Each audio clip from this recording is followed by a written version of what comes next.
উত্তর কোরিয়ার president Kim Jong উন যখনই কোথাও ভ্রমণ করেন তিনি সাধারণ কোনো বাহন ব্যবহার করেন না, বরং তার পছন্দ হল বিশেষ নিরাপত্তায় সুসজ্জিত অত্যাধুনিক মডেলের সিক্রেট ট্রেন। এই ট্রেনটি কোনো সাধারণ ট্রেন নয়, বরং চলমান একটি দুর্গ কিংবা পাঁচতরকা হোটেলের মতোই বলা চলে। যদিও কিম খুব কমই ভ্রমণ করেন, কিন্তু যখন করেন তখন তার জাঁকজমকের কোনো ঘাটতি রাখেন না। অফিসিয়ালি এই ট্রেনের নাম টাইয়াং, তবে বিশ্ববাসী একে চলমান দুর্গ নামে চিনে। অনেকেই বলেন এই ট্রেনের সুরক্ষা ও সুযোগ সুবিধা এতটাই উন্নত যে এটি আমেরিকার প্রেসিডেন্টের এয়ারফোর্স ওয়ানের সাথেও তুলনীয়। কিম জং উন 2011 সালে ক্ষমতায় আসার পর মাত্র কয়েকটি দেশ সফর করেছেন, তার বেশিরভাগই চীন ও রাশিয়া। রাজকীয় ট্রেনের ভিতর তিনি লিখেছেন তাকে বিলাসবহুল সেবা দেওয়া হয়েছিল, রেস্তোরাঁয় তাজা লবস্টার ও ফ্রান্স থেকে আনা বিশেষ ওয়াইন পরিবেশন করা হয়েছিল।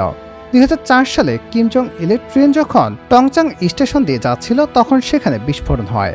প্রথমে মনে হয় আগুন লেগেছে, কিন্তু কিম পরিবার এটিকে হত্যা প্রচেষ্টা বলে সন্দেহ করেছিল। এরপর থেকেই ট্রেনের নিরাপত্তা আরও বাড়ানো হয়। 2009 সাল থেকে রুশ অঞ্চলে ট্রেনের ছবি তোলা নিষিদ্ধ করা হয়। এমনকি সাইবেরিয়ান জনবিরল এলাকাতেও ট্রেন যাওয়ার সময় গ্রামে বিদ্যুৎ বন্ধ করে দেওয়া হতো।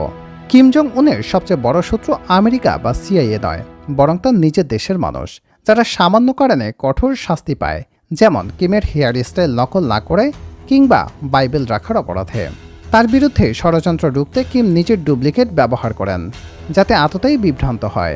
কিম হয়তো দেখাতে চান তিনি আমেরিকার প্রেসিডেন্টের মতো বিলাসিতার ভ্রমণ করেন না, কিন্তু বাস্তবে উত্তর কোরিয়ানরা তার এই ট্রেন ও বিলাসিতা সম্পর্কে কিছুই জানেন না, কারণ দেশটিতে সামাজিক যোগাযোগ মাধ্যম নেই।